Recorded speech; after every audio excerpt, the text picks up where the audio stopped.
యుక్త వయసులోనే pancreatic cancer గణనీయంగా పెరుగుతుందని, దీన్ని ఆరంభ దశలోనే గుర్తించాల్సిన అవసరం ఉందని మెడికవర్ ఆసుపత్రి surgical gastroenterologist doctor Pawan అన్నారు. సికింద్రాబాద్ మెడికవర్ ఆసుపత్రి ఆధ్వర్యంలో పీపుల్ ప్లాజా నుంచి జలవిహార్ వరకు వాక్థాన్ నిర్వహించారు. సైలెంట్ కిల్లర్ గా పిలువబడే ఈ వ్యాధి ప్రారంభ దశలోనే స్పష్టమైన లక్షణాలను కనబరచకపోవడం సమస్యను మరింత తీవ్రతరం చేస్తుందని ఆయన అన్నారు. ప్రతి ఏటా దేశంలో 15,000 మంది ప్యాంక్రియాటిక్ క్యాన్సర్ కేసులు నమోదవుతున్నాయని అన్నారు. తెలంగాణలో ఈ సంఖ్య పెరగడానికి ఆధునిక జీవన శైలితో పాటు అధికంగా మద్యం సేవించేవారు ఈ వ్యాధి బారిన పడుతున్నారని, ప్రజల్లో అవగాహన కల్పించేందుకే ఈ కార్యక్రమం నిర్వహిస్తున్నామని డాక్టర్ పవన్ తెలిపారు.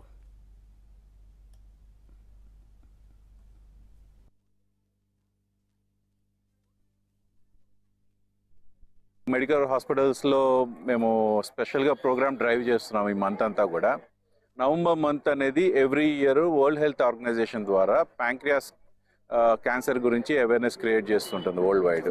ఇక్కడ మా వంతు పార్ట్ మేము చేస్తూ ఉన్నాము. మేము ఏంటంటే ప్యాంక్రియాస్ పేషెంట్స్ అందరికీ కూడా ఫ్రీ కన్సల్టేషన్స్ ఈ మంత్ ఆఫర్ చేస్తున్నాం అట్ డిస్కౌంటెడ్ ప్రైసెస్. ఇక్కడ ఒక 200 పీపుల్ గ్యాదర్ అయ్యామండి ఈరోజు వాకథాన్కి, జనరల్ పబ్లిక్లోకి అవేర్నెస్ క్రియేట్ చేయడానికి పీపుల్స్ ప్లాజా దగ్గర. So we are walking through necklace road. Pancreatitis వల్ల కానీ ప్యాంక్రటిక్ క్యాన్సర్స్ కానీ మనకి సౌత్ ఇండియాలో వన్ ఆఫ్ ద హైయెస్ట్ ఇక్కడ. సో కానీ అవేర్నెస్ లేదు, సపోర్ట్ లేదు పేషెంట్స్కి, అండ్ అడిక్వేట్ ఫెసిలిటీస్ లేవు. సో వీటన్నిటిని ఒకసారికి తీసుకొచ్చి మనము వాళ్ళకి కావాల్సిన సపోర్ట్ ఏ రకంగా ఇవ్వగలుగుతామో అన్ని రకాలుగా ఇవ్వాలన్న ప్రయత్నంతో ఇది చేస్తున్నాం. స్పెసిఫిక్ ఏజ్ గ్రూప్ అనేది ఏం లేదండి, బట్ అడల్ట్స్లో వెరీ కామన్. మనం ఈ డిసీజ్ ఐడెంటిఫై చేసే తలకి 20 to 60 ఇయర్స్ దాకా ఉంటుంది.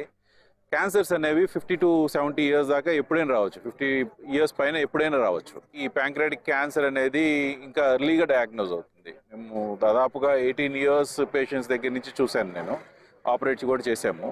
సో ఒక స్పెసిఫిక్ ఏజ్ గ్రూప్ అనేది అయితే ఏం లేదు కానీ, but very common in after 50 years of age అన్నమాట. ఇక్కడ 2 కారణాలండి మెయిన్గా నేను చూస్తాను. జన్యుపరంగా ప్యాంక్రియాస్ క్యాన్సర్ వచ్చే ఛాన్సెస్ ఇక్కడ ఎక్కువగా ఉంటుంది. రెండోది alcohol consumption is very high. ఇక్కడ బాగా ఎక్కువ ఆల్కహాల్ తీసుకుంటారు, అండ్ స్మోకింగ్ కూడా యాడ్ అవుతుంది దానివల్ల. అండ్ థర్డ్ థింగ్ ఏంటంటే ఒబేసిటీ కూడా బాగా పెరుగుతూ ఉంది ఇప్పుడు. ఒకప్పుడు ఉన్న డైట్ హ్యాబిట్స్ కానీ లైఫ్ స్టైల్ కానీ లేదు. మిక్స్డ్ పాపులేషన్ వల్ల కూడా మనం ఒబేసిటీ ఎక్కువగా చూస్తున్నాం ఇక్కడ. సో అందుకని తొందరగా